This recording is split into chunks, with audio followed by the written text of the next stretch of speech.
it's time for Power of Prophecy, continuing the legacy of Texe Mars, exposing evil, and promoting Jesus Christ as Savior. Here's your host, Jerry Barrett.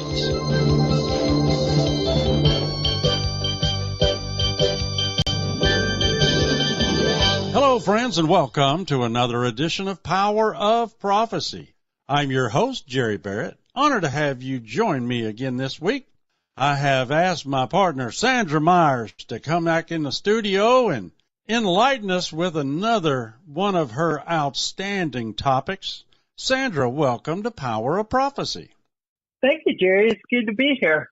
Now, each time I get to have you on the radio show, and every month when I get to read your article in the newsletter, I'm kind of sitting there with bated breath, waiting to see what you've come up with, because everything that you've written and everything that we've talked about on these airwaves has been extremely intriguing and makes me go, Where has her mind gone this time? How did she come up with that? This program is going to knock your socks off. It is titled Your Digital Life. And some of you know, but some of you may not. But you have no idea the depths of the surveillance upon your person that they are conducting, between the algorithms that they have written and the assorted methods of gathering data on you. You're not even remotely aware of how much of your daily life that they have tracked. And I'm just as guilty. I mean, we have no clue, do we, Sandra? No, that's for sure. And even worse, with the information that they track, their algorithms are so advanced. This is like the AI type of thing. Their algorithms are so advanced that they can also serve to psychologically influence you, program you, and even cause psychological turmoil and distress because of what they know, what they can extrapolate. They know you better than you know yourself. It's kind of scary in the sense that it's almost like there's two of us, that we're shadows of ourselves. We as a person are almost a shadow of what they actually know about us. If we sat and thought inwardly about some things, we might have some discoveries. Oh, I guess I don't like this after all. But they, through all your selections and all the data gathering that they do, they can figure this out because it's all math. It's very, very impressive. You and I were talking before the show about this one article, Jerry, what your digital footprint says about you.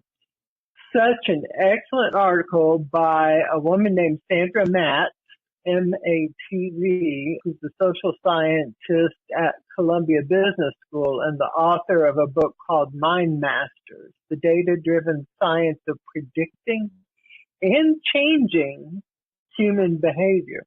That's some of what their goal is. It discusses the complex relationships between our digital lives, our data, and our self-determination. I want to read some of this article, but I wanted to mention this quote too, that you and I talked briefly about, Jerry, right before the show. It's by Aldous Huxley, and you know he wrote that Brave New World. People will come to love their oppression, to adore the technologies that undo their capacities to think. I'm going to read that one more time. People will come to love their oppression, to adore the technologies that undo their capacities to think. That's pretty much where we are right now. And the worst of it is we've kind of put ourselves in cages of our own making. It's kind of like being two different people. And, you know, with technology, there's so much good to it, but that's the insidious part. They have this beautiful facade to it, but there's so much behind it that we really have no clue on. Back to this article. It says digital footprints are the traces we leave as we interact with technology.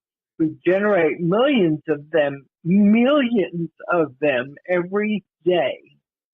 These include traces that we intentionally put out there, things that we post on social media, people we follow on LinkedIn that creates our spider web of the people that we know besides the social media, our Spotify playlist, which is your music, and our Pinterest pages, whether it's cooking or hobbies or whatever else they do on Pinterest. Such interactions announce who we are, and social scientists call these identity claims. Now, with that, to go on further, there are other digital footprints too. They're the traces we leave without really thinking about it. These are called behavioral residue. Essentially the residue that you leave behind as you're going about your business. They're created as we interact with technology. When we swipe our credit card, when we do a Google search or any other search engine, when we shop online, when we accept cookies, like when we're visiting certain websites, which almost every website uses cookies now, when we use our smartphone apps that generate GPS data. A couple months ago, in October, I did an article on surveillance pricing, how you may have an app on your phone, let's say for Target, and you pull into the Target parking lot. Well, because they have you in the parking lot, when you get inside to buy, let's say it's a TV, it may be $100 more than what they would have sold it to you for if you were shopping at home online, because they know you can go around and look around. So back to this article. You say all these data traces make us vulnerable, this is a question, to psychological targeting. What does that mean? Psychological targeting. If that's not scary, I don't know what is. And she answers, on a basic level, the way I think about psychological targeting is that it describes the ability of algorithms to decode our mind. This is the part I was talking about before, that these algorithms are so advanced. These people know us way better than we do, than our moms and dads do, than our sweethearts do. It makes inferences about how we feel, think, and behave. We can use AI-powered predictive models to take individual pieces of raw data about us and put them all together to create a picture of a person. Our desires, our needs, our preferences, motivations, dreams, hopes, and fears. But the second stage, and I'm continuing to read now, the second stage of psychological targeting, which to me is the most interesting part, is that once I understand who you are, I can use the data to potentially change the course of your life. I can try to influence you and decide what information I want to give you. Okay, I'm going to step away from the article. This means that they can influence you for better or for worse. They can influence your political thoughts, your conservative thoughts, because they are so advanced in their thinking. They may be able to feed you some information about, let's say, gun rights that make you think, oh, hey, maybe I don't have all the answers to this, and cause you to doubt yourself. It's so scary, the depth. It's like walking into a forest and you walk into this big giant spider web, and it's super wide, it's super deep, and nobody likes to walk into a spider web. You know, when you do, you kind of turn into the Kung Fu master trying to get it all off your head. But this is so big that you'll never be able to do that. Back to the article, if someone's personal data gets into the wrong hands, it can open a door to a whole new level of discrimination. In some countries, information about your spending habits, your mental health, your sexual orientation, or your political affiliation can determine whether you're able to get a loan or a particular job. Psychological targeting can be used against you in other ways. It can be used in an attempt to influence critical choices, like I was saying just a moment ago, as to who you vote for. It can be used to fuel hatred. So you have somebody who's kind of sitting on the fence about what they see or a particular thing. Let's say it's DEI or BLM or something like that. I don't know, Jerry, you and I, we believe that God made each and every one of us. The ground at the foot of the cross is level, and everybody, every single person on this earth needs Jesus. Amen. Without regard to color or anything. Now, we absolutely dislike seeing injustice. We think everybody, or at least myself, I shouldn't speak for you, I feel like everybody deserves a fair chance. But with this, if you're sitting on an edge, if a person is sitting on an edge, they can feed you some stuff. Let's take Thomas Crooks, for instance, okay? The would-be assassin of Donald Trump in Pennsylvania. Thomas Crooks, from what I read, correct me if I'm wrong, Jerry, Thomas Crooks at one time liked President Trump. He was won over through, I can't follow the exact pattern, but this is what happened. He changed his mind. And it's potentially from feeding him stuff in his circle, in his social media, in all of the stuff that he does. They're feeding him information. They've got him, he was going to a little college there for a little while, so they've got him there too, where they can also feed him information. Then he starts with the gender confusion and stuff like that. And they just feed this stuff. They keep feeding it to them, and it's force-fed and psychological conditioning and targeting. So it's an algorithm that knows exactly what you believe in, what your past preferences have been, what your past behaviors have been, and they can take and either reinforce it or create chaos.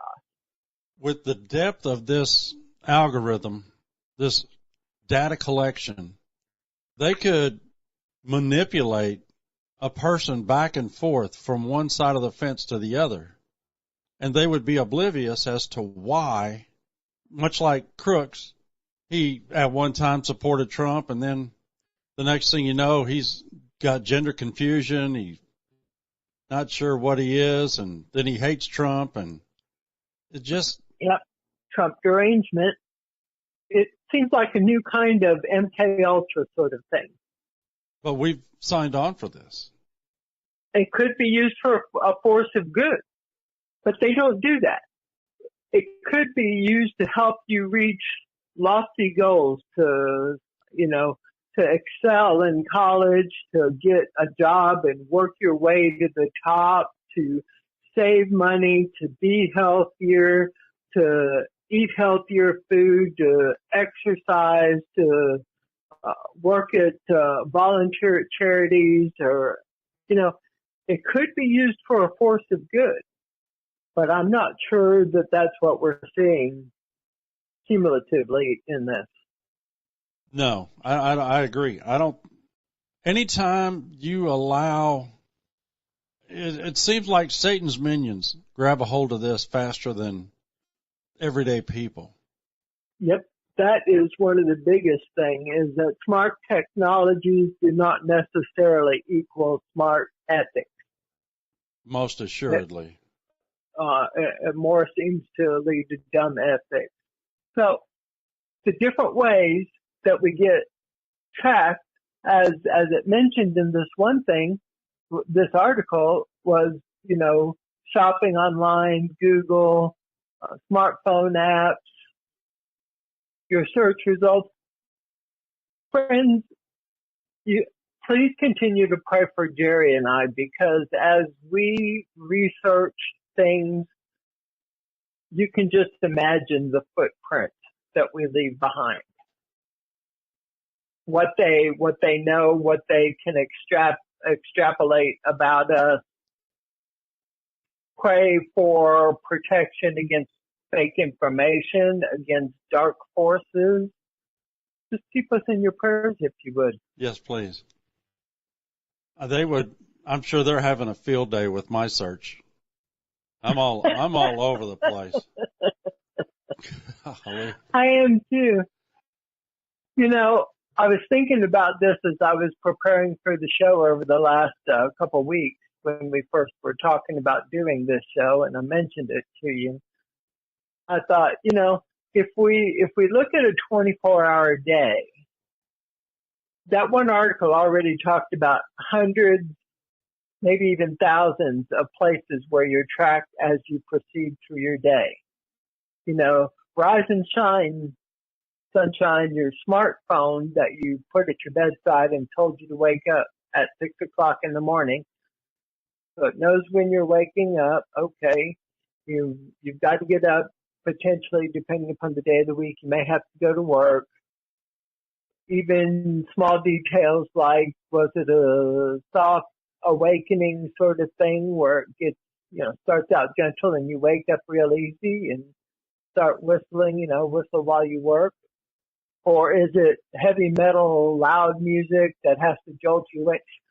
That tells them something about your personality too.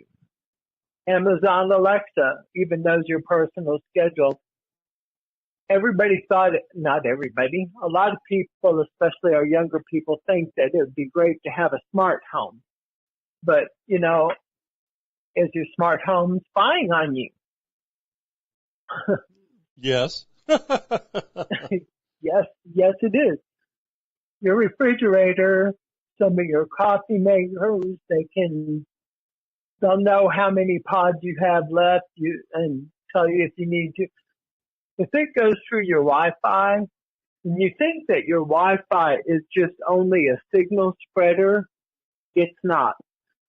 I can be sitting at work. I have never plugged my phone into my computer here at work. But yet, if I'm looking for something personal, I will look it up on my phone typically. Because that way, you know, if I'm thinking of something right then, and let's say I'm looking for something for my husband, I may look it up on my phone, and I do it on my phone so that when I take it home, I have that information with me, as opposed to I don't always take the computer home. But it will still come up. I will have related things come up on my work computer that's never touched my phone. Why? Because it went through the Wi-Fi and that internet service provider. The internet service provider, all those clicks and everything that you do, that belongs to the internet service provider to do with what they want. And what they do, of course, is sell those results. What ads, what videos, what images, what links you click in, all that information is for sale. If you think that your emails are private, no, they're probably not. Proton mail might be a fairly private one. But as with so many things, they get going and they end up getting bought out because the money is more attractive than staying in business and working for a living. The cookies in your computer also help feed, you know, the information that comes through your computer. Okay, so you've gotten up, your smart water meter on your house tells the computers that you must have taken a shower that morning because it's having to pump water into the house. Your smart air conditioning, those are controlled a lot of times by Wi-Fi in your telephone. They know whether you're turning the air conditioner up. Oh, you must be gone from the house now, so we're turning the air conditioner up. The air conditioning in some places, in some cities, like in Austin, you can sign up and the city controls your air conditioning. So let's say you're home from work sick. Well, it's got the air conditioner up at 80 degrees and you're sweating to death and you need it cooler, but the city of Austin has got it under control. So now you get in the car. Let's talk about your car. Your car has a GPS now. Almost all newish cars have GPSs. They know where you are. They have little black boxes. Let's say our friend Marcus, he was in a car accident and he thought, you know, He says, I know that light was green when I got there. And suddenly I got hit. I got T-boned. I remember it perfectly like it was yesterday. But when the other driver's attorney gets there for the deposition on this, she pulls out a report from Marcus's vehicle, because now it's basically kind of like you get a search warrant and you find out what's going on. So Marcus's vehicle, we'll say this guy's name is Marcus, his event data recorder, that's what's in your car, told a more complicated truth. 5 seconds before the impact, Marcus was traveling 52 miles an hour in a 35-mile-an-hour zone. He hit the brakes hard just 1.2 seconds before the collision. The data also showed something else Marcos had forgotten. He forgot to put his seatbelt on. The attorney placed the printout on the table, says, Mr. Henderson, your own car says you were speeding, not wearing a seatbelt. The other driver did enter on a yellow light, but you were going 17 miles over the speed limit and couldn't stop in time. Now, you can guess how that went. That's like cameras in cars. Those can be really good, especially in this day and age of road rage and people trying to get in front of you and slam the brakes on, or just if you end up entering an area where they're protesting or something. It has its good side, but it also has its bad side. And many of you who are driving know that some of the insurance companies offer you these little readers that can read your little black box, determine what your rate is going to be, how much you're going to pay for insurance by how hard you brake, whether you're going very fast, whether you take off like a jackrabbit from a stoplight, whether you're leaning hard because your car has, pardon me if I say this wrong, like a gyrometer or gyrometer, an accelerometer. It has all this information, all that just in one little area in your car to get to work in the morning. Got a car payment? That says a lot about you too. How much is your car payment as compared to how much you're making? Are you spending too much? Are you frivolous? As far as, some people have $1,000, $1,800, $1,500 a month car payments. That's just information that gets fed into this. You hit the Starbucks on the way to work. Well, what that tells you also is that you spend frivolously and you believe marketing hype for that horrible coffee. And I'm sorry if you like Starbucks, but it's really pretty bad stuff. Let's say you go to McDonald's and you order breakfast and you put it on, you swipe your little card, and well, if you're buying breakfast, those McGriddles and stuff like that, could be a heart attack waiting to happen. Maybe the pharmacy companies now, the pharma drug companies will be starting to send you stuff for statins and advertising for statins. And that's even before you get to work. All this that it's already told your digital dossier in the sky, you might say. I could go on and on. Arriving at work, do you get there early? Do you get there on time? Do you get there late? Those all tell something about your person. And this is all stored away in your algorithm. Same thing with lunchtime. Do you set an alarm? Do you listen to music? Do you doom scroll through lunch and completely waste time? Do you go out to Burger King and buy a double Whopper? Again, you might see statin ads for yourself. What do you do when you get to work? Do you go to the restroom and hide in a stall and you doom scroll Facebook for 45 minutes? I mean, exactly. They're tracking all of this. Yes, the GPS is that accurate where it's going to know whether you're at your desk, whether you're in the bathroom, how long you've been there, because your social media, your phone is going to track that, how long you're on social media that day and when, at what times of day. It just, and, while we're on this subject, in the bathroom, I'm going to do a public service announcement for my husband.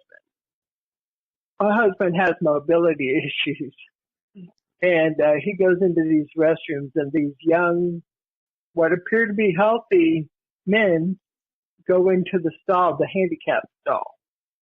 And they will sit there and doom scroll and check whatever, Facebook, Instagram, Twitter, whatever it is, for quite some time.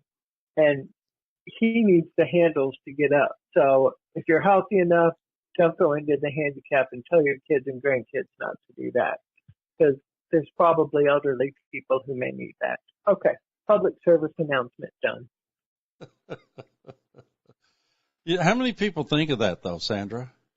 Because if you're not challenged on your mobility, personally, I like it because I got lots of elbow room.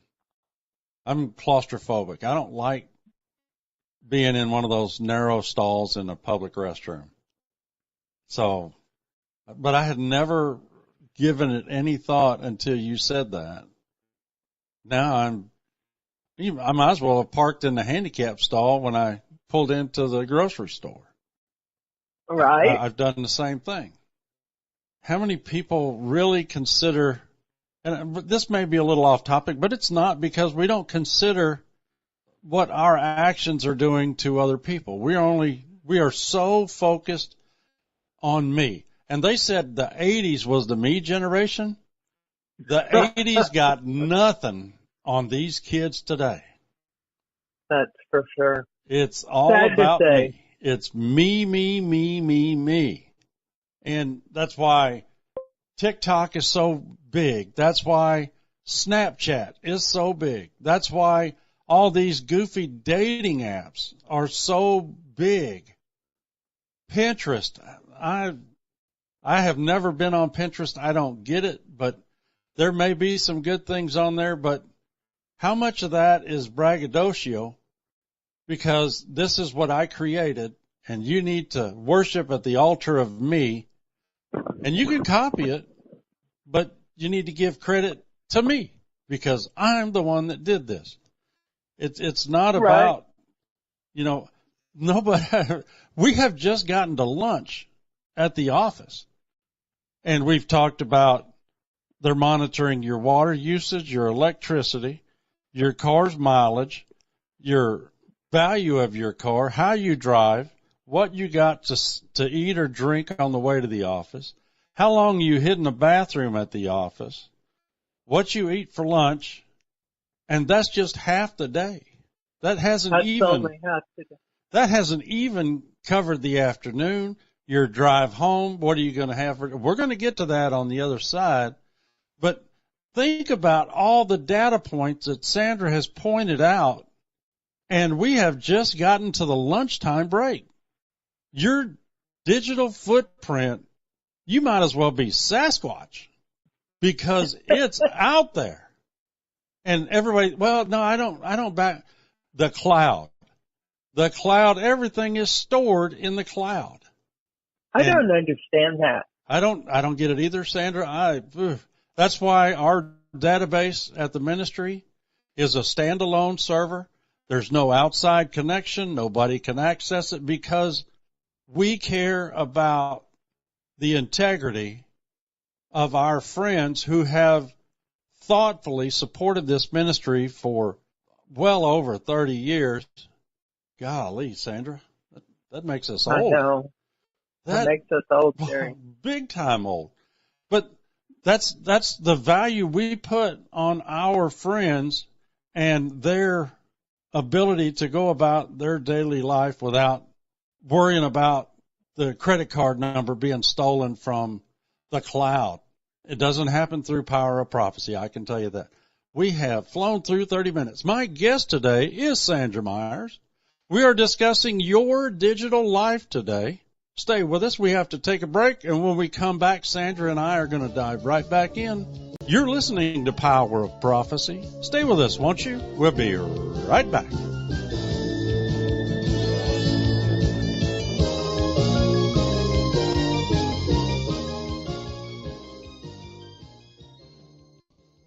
Hello, friends. Jerry Barrett back with you again.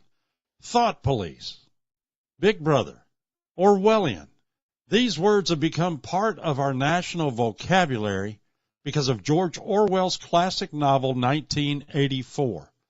The story of one man's nightmare odyssey through a world ruled by warring states and a power structure that controls not only information, but individual thought and memory.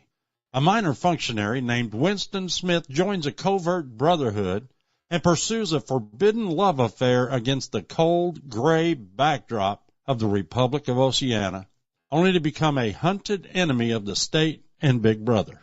Today, over a half a century after it was written, Orwell's prophetic haunting tale of conformity and identity strikes a disturbing chord.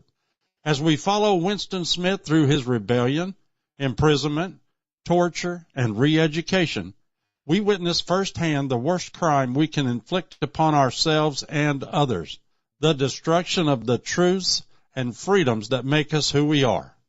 George Orwell's 1984, 294-page book. We're only asking $14. Please add $6 shipping and handling. That will make your total $20 for 1984. You can order your copy by phoning us toll-free in the United States and Canada at 1-800-234-9673. If you care to phone our regular line, that number is 512-263-9780. We're in the office Monday through Friday, 8 a.m. to 5 p.m. Central Time. We accept Visa, MasterCard, Discover, and American Express. You can use those charge cards at our secure shopping cart at powerofprophecy.com. There's an ad for the book right there on the main page. Click on it, put in your name, charge card, address, shipping method, hit submit. We'll get it and get it coming to you.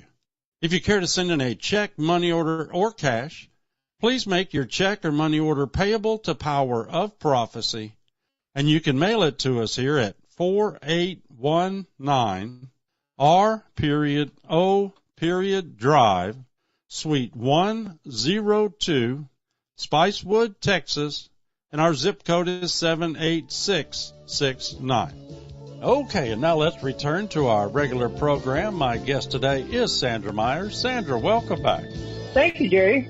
Now, we were talking during the halftime break. I had not given it this much thought. I know they've tracked my search history. I know they've tracked my GPS from wherever I go. During football season, I'm sure they're wondering what the heck is going on because I put on about 1,500 miles to go do high school football. But what got you clued into all of this tracking and data collection to make you want to do this program? Well, it actually started a number of years ago, and it kind of made me mad. I went into this grocery store that has since gotten swallowed up into a big conglomerate. I don't know if it's Kroger's or King Soopers or one of those, but it's a local store here. And they had this customer card where if you sign up for this card, it made you eligible for special discounts. Well, I recognized exactly what it was as soon as it came out. It was a way to track what I was purchasing so that they could target me, and not just target me with additional advertising, but sell my information to other people who could target me. Let's say I'm buying way back in the day feminine products, and so now I'm a target for advertising for those kinds of things. And I knew what it was when I saw it, and I asked them a couple of times, why is it they feel the need to have my information so that I can shop there with confidence and get a good deal? Why don't I just go down the road to the H-E-B grocery store, which is probably my favorite grocery store, and shop there, and they don't make me do that. Of course, if I use a card there, they can probably connect my card with all my groceries, and they do spit out coupons at the end sometimes that are related to stuff that I've put in my basket. So they still have a dossier on me also. But that was what first drove me. There's an excellent book that came out probably 15 or 20 years ago by Catherine Albrecht. and it's called Spy Chip, and it's about exposing an expose on our habits and secrets and money hungry marketers and savvy criminals and government snoops and how they, through how you buy, as well as the chips that they put in things. There's little, sometimes you see them on there that you can remove them. They're little, they're not barcodes, Jerry. What are those things called? They're almost like this RFID. little, yes, thank you. RFID chips. They can track those also. So is this not a spider web? Is this not just a murky, scary, deep spider web of how much information they gather and save and have a dossier on you, and then figure out with the algorithms what other things you like, don't like, and how to feed that to you depending upon what the response is. And I'll tell you the other part of this, and this ties with the Spy Chips book and what I said about getting that card. So if you have a Costco card, they know what you buy. They know that you bought 10 bottles of wine last week or 4 boxes of Pop-Tarts or Ho-Hos or whatever. They know your choices. They know your health. Maybe you'll start getting memberships for gyms or something like that. Or there's such a concentration of information. Here's the bottom line to it. You, my friend, are a commodity. You are nothing more than a commodity, and it's about selling you stuff. It's about using you.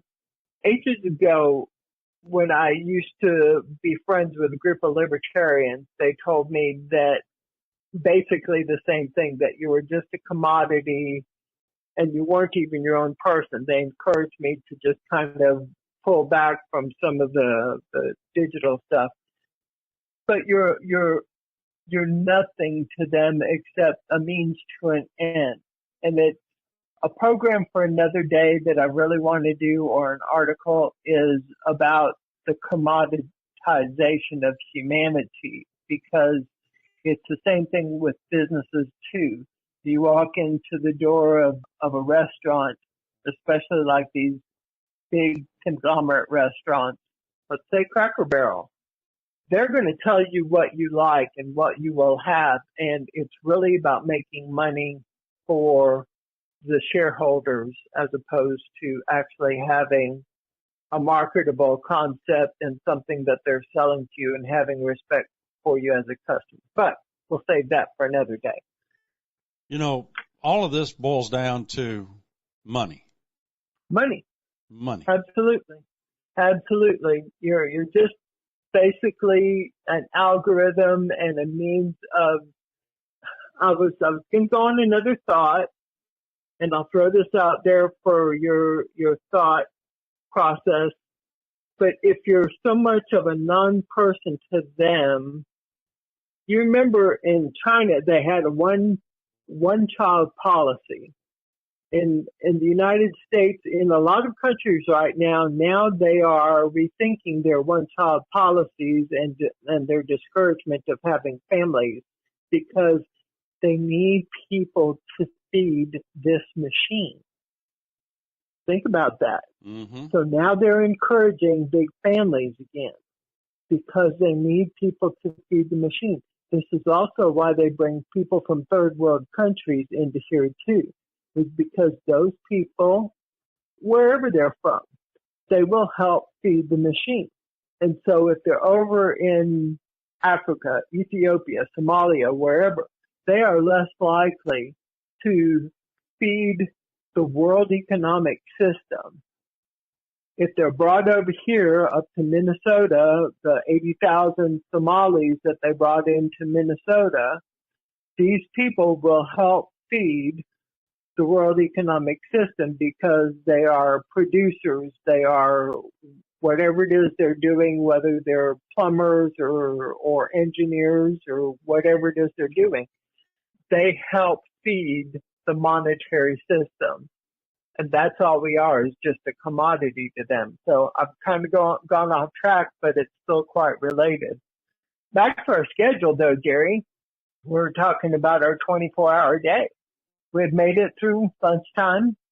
What about after work? Do you go right home to your wife and children? Do you stop and check out the happy hour? Do you do that regularly?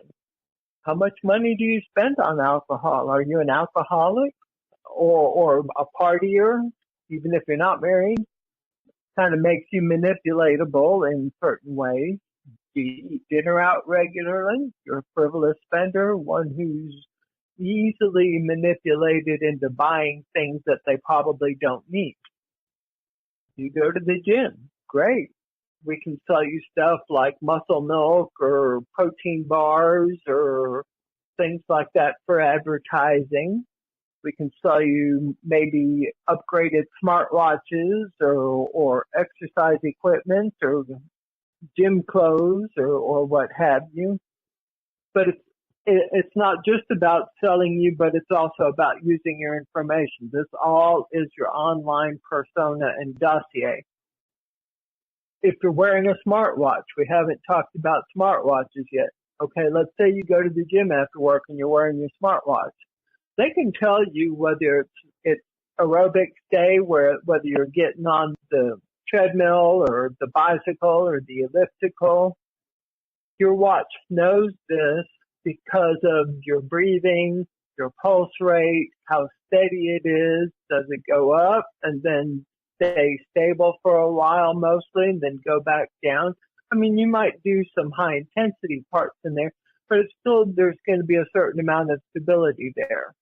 That's going to look different on your smartwatch than, let's say it's chest and arms day at the gym.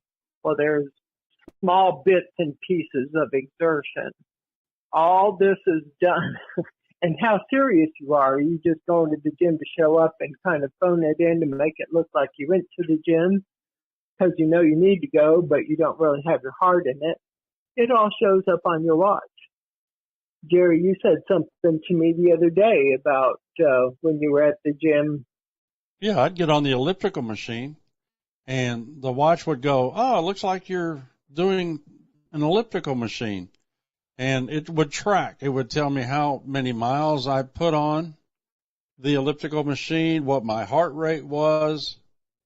Then it said, are you done with your workout? I mean, this is crazy to think that we buy these things. We don't consider the data points that we're putting out there. How much information, how much heart you're putting into it. Are you improving or are you declining? Are you likely to continue? Are you likely to quit? Should they be putting advertisements in for the next whatever thing that's going to make you healthier, or should they put Burger King ads in? Yeah. Or does your scale, do you have an app on your phone for the scale in your bathroom that you're weighing yourself on? Yeah, that I don't have. So they track that data point. Well, he's trying to lose weight. Well, he's not. So we need to sell him blood pressure pills. We need to sell him Ozempic for weight loss. We need to sell him statins to keep his cholesterol level down, because at breakfast he ate garbage, at lunch he ate garbage, and at dinner he drank dinner. So this guy's got health issues. So, well, let's send this to Humana, and they can start sending him flyers for health insurance. And eventually they're going to start sending this information to the mortuary, and they're going to start trying to sell you a plot. I mean, you can extrapolate this as far as you want to, but your data is dollars and cents to these purveyors of information. They've got your dossier, and they're going to give it to you. So let's just say, okay, you've worked out, you've behaved yourself tonight, you didn't turn on the booze. Now you go home and you got on smart TV. Yep. And it watches, it knows everything and extrapolates that information. Back when we were kids, Jerry, we had what? 3 or 4 channels. Yeah, we had 4. And guess who was the remote control? I can tell you I was my dad's remote. He would smack me on the head and say, Jerry, put it on 24. And then I would put it on channel 24. Put it on 36. Put it on 36. Put it on 7. Go outside and turn the antenna, because the antenna had a pair of vice grips on it, so we could turn the pole, get the antenna to get a good signal, tighten the vice grips down, and it would stay against the trailer house. And sometimes it took a little extra. I mean, Dad would make me or my little brother sit over by the TV and maybe touch something or just get close enough, and the signal would straighten up, and we'd have to sit there while he watched Walter Cronkite or something. That was TV back then. It was analog. Not anymore. Yep. But now, everything, you've either got cable. Very few people get their TV from over the air. Most people either have cable, satellite, or those who have cut the cord, as they call it, are actually adopting a new cord, and that's their internet. So they might have Amazon Prime shows or Hulu and or Netflix and whoever, Disney Plus, Paramount, and have all of these, yet possibly not even watch it. Because once you start watching them, then you get bored with one, and then you sign up for another one. And then you get bored and you sign up with another one. What you watch is going to tell people, or our dossier collectors, information collectors, about who you are. Do you watch Yellowstone or whatever the newer one is, Landman? Okay, well, if you do this, if you watch those, then you're probably a patriot, you're probably conservative, you're probably GOP, you probably are 2A, gun rights, you may even be pro-life. Suddenly, them knowing that about you gives them a whole big bag of information. If you watch Real Housewives of New Jersey, okay, this person likes drama, possibly a woman, probably a Democrat, probably out to crook the system any way they can because they want whatever they can get for as little as they can put into it. They probably way overspend on everything because they're trying to give this great presentation. So they have 2-inch nails, Botox, and fillers that has to be redone every 2 weeks to take care of the roots. Fancy Coach purses or Hermes and fancy clothes. They way overspend beyond their budget, but they're the first to complain and say, my parents could raise us on one salary. I can't hardly afford this $2,500 apartment and all my clothes, phones, fancy everything. So there's 2 different digital profiles right there, just based on one show that they might watch on through their streaming. Yeah, and if you're a dude that's watching Real Housewives of New Jersey, you're probably effeminate. Yeah, and leaning towards the female, effeminate for sure, in big effeminate, and not just slightly, but probably over the top drama queen type effeminate. Okay, so your wired house, I bet your wired house is spying on you too. You know, growing up, watching the Jetsons cartoon, I thought it would be cool. You know, you walk in and you say, lights, and lights come on, and then stove, start cooking dinner. All of a sudden, something is thrown together, a casserole dish or something. It's put in the oven and it cooks, and I can just go sit down. TV, channel 36. Poof, there's the local news. Rosie, fetch my slippers and bring my pipe. And, you know, like George Jetson, I mean, he just came in, the chair took him into the living room, and I thought that would be cool. Right. But then you start looking at the reality, because I know there are a number of homes out there that have been designed this way, right, that are controlled. You have everything on a tablet or your phone, and you just go, hey, turn on lights, and there's all your lights. Right. But with every one of those things that goes through the Wi-Fi and your internet service provider, your internet service provider has the right to sell all of that data, whatever it slurps up from all those devices, browsing history on your computers, on your phones, all of them. If you have security cameras installed in your home, videos are fair game for sharing with third parties. Your TV, I know my remote control has a microphone on it. I can tell it to look for a particular TV show because I have Dish TV. All that is fodder for the grist mill, so to speak. What happens when you go to bed, Jerry? Besides setting your smartphone next to your bed, so you set your smartphone next to your bed, and you set it for 6 o'clock to wake you up, or maybe you're even sleeping in. Okay, so your smartphone is sitting there next to your bed. It's going to hear how quickly you fell off to sleep. It's going to hear whether you have apnea. It's going to hear whether you and your spouse are having relations. It's going to hear whether you never have relations. Maybe it'll send you advertisements for Viagra or something like that. Right. I mean, seriously. Or in the future, it could be a robot that would be your partner. I mean, that's where they're heading. Another thing that's coming too. And of course, that will all be usable information too. So let's say you go out on the town. Okay. So you go out on town, there's cameras everywhere. Surveillance. So you walk past an ATM, there's a camera there. You go by intersections, there's cameras in so many of those. There's cameras in parking lots for grocery stores or the Walmart or like the entertainment district in downtown Austin. There's cameras there.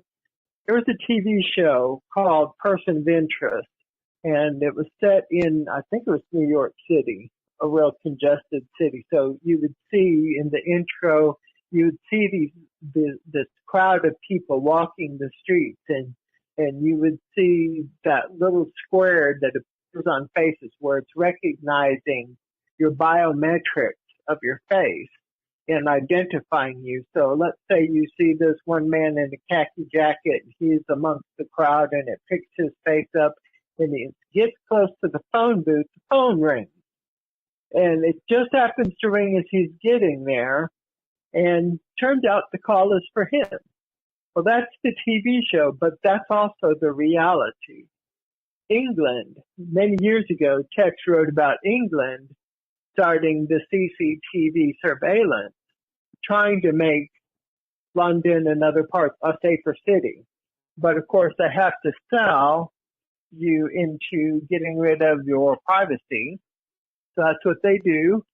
But it's also all over the world. It's in China. It's in the U.S.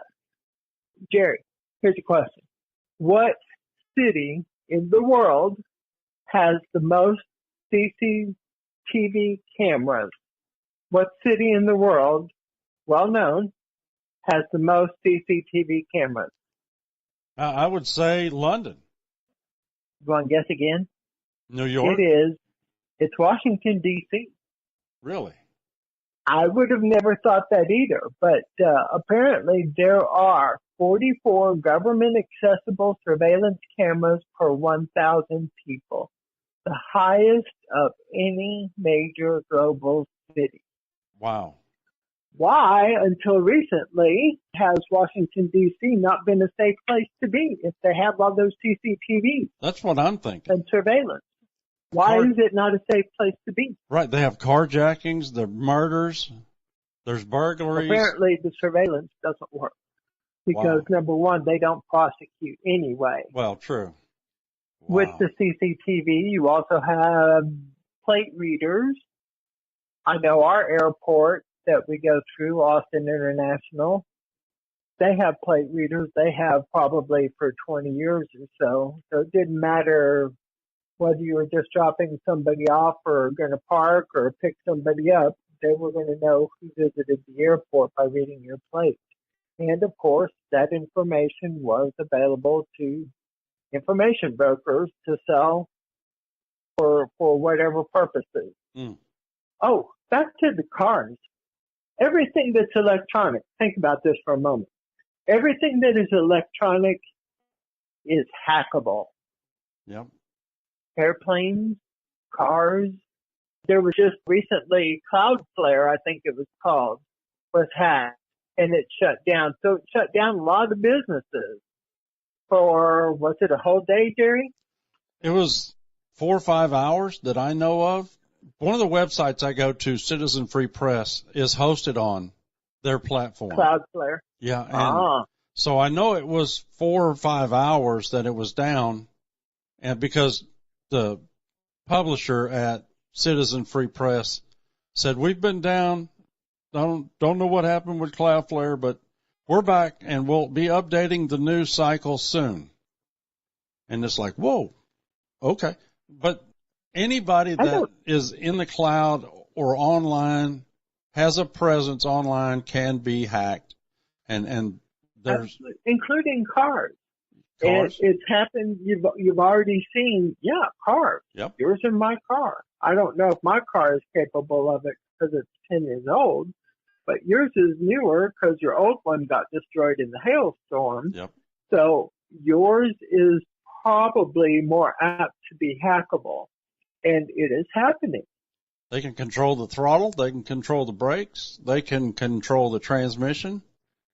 They can control the zone where you're traveling. A friend of mine rented a box truck for moving he and his wife from Lubbock to San Antonio. He gets the box truck and he's got it all loaded up and he's heading down to San Antonio, and he gets outside of Lubbock and the truck starts losing power and he has to pull off to the side of the road. He calls the people that he rented the truck from and said, hey, what gives? My truck just broke down. And they said, oh, I'm sorry, we forgot to do the zone release on your truck. So here, do this. I'm making this up. Honk the horn twice and turn the blinkers on 4 times, and it's going to release it. And so he did all the stuff that they said. Like I said, I was making that up. But he said he had to go through a series of steps in order to get the truck to release from the zone. And then he was able to carry on his merry way. So that's what can happen too. Your car may not be allowed to leave a particular zone. California, who wants to ban all of the gas vehicles, could they possibly create some kind of almost like a force field to repel all of us terrible gas vehicles? Yeah, anything is possible today, Sandra. Well, we have flown through an hour. Wow. Fastest hour in radio. I mean to tell you, if I can close with just one thing, the point of this was for you to learn how bad this is so that you can make mindful decisions about what you're doing and how much of it you want to do. A lot of the young people today are not going to care about it. They're already plugged into the system and it's a way of life. But I would hope that they would learn how to be independent of it too. Anyway, it's just for you to be more mindful about some of the decisions that you make as you're engaging in your digital life. Yes, ma'am. Sandra, thanks for coming on and being a guest of Power Prophecy. Thank you, Jerry. Always good to be here. Yes, ma'am.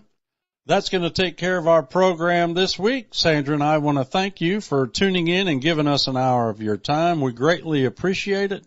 And as always, I pray you will tune in again next week at this same time. Tune in and discover the power of prophecy.